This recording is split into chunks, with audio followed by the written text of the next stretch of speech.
Chapter 6. Lead from the front. Authority. In any group, the person on top, whether they realize it or not, sets the tone.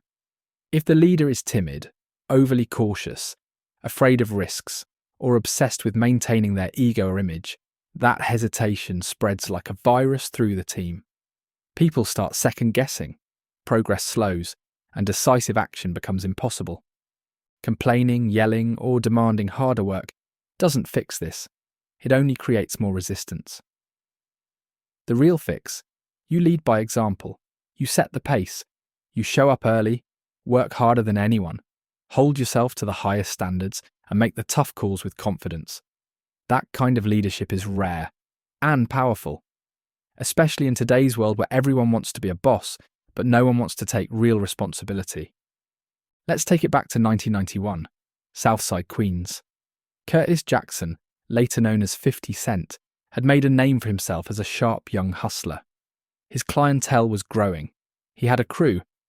But when you rise in the hood, you attract enemies. That's when Wayne, a recently released older hustler, made his move. Wayne wanted dominance and he saw Curtis as a threat. Wayne sent a clear message: back down or face the consequences. He even put out word that Curtis was a marked man, but 50 knew the street game.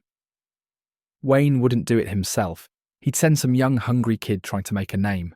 That kid was Nitty. Curtis saw him tailing him and didn't wait for the bullet. Instead, he flipped the script. He slashed Nitty's face in the open, sent a message without taking a life, then shot up Wayne's empty car. The meaning was clear. You won't scare me. You'll have to face me directly. Wayne folded. Nitty backed off. And the hood took note. Curtis was fearless, strategic, and didn't hesitate to act when needed. He became a figure others followed, not just out of fear, but out of respect. He didn't talk about leadership, he lived it. Fast forward to 2007. Curtis is now 50 Cent. He's got fame, money, and his own label. But the business suits at Interscope were asleep. They thought the Curtis album would sell itself. The marketing plan was weak, too polished. It wasn't raw, it wasn't 50. Then the perfect opportunity came. A leaked video. Instead of damage control, 50 went full hustle mode. He told his team to let it spread. And then, the act began. A fake meltdown. He smashed a TV, threw a phone, stormed out of the building. Maintenance took photos of the damage. The media ran wild. The internet caught fire. Fans believed every word. And most importantly, Interscope panicked.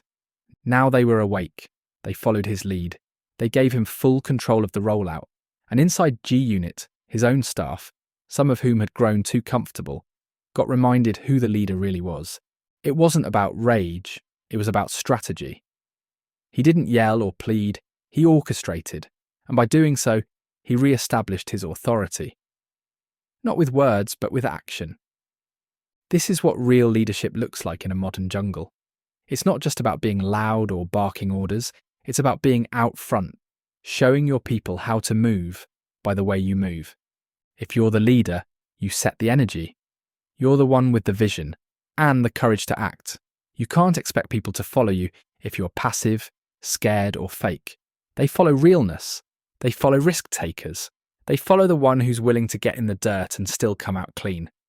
The world doesn't need more bosses. It needs real leaders. Lead from the front or get left behind.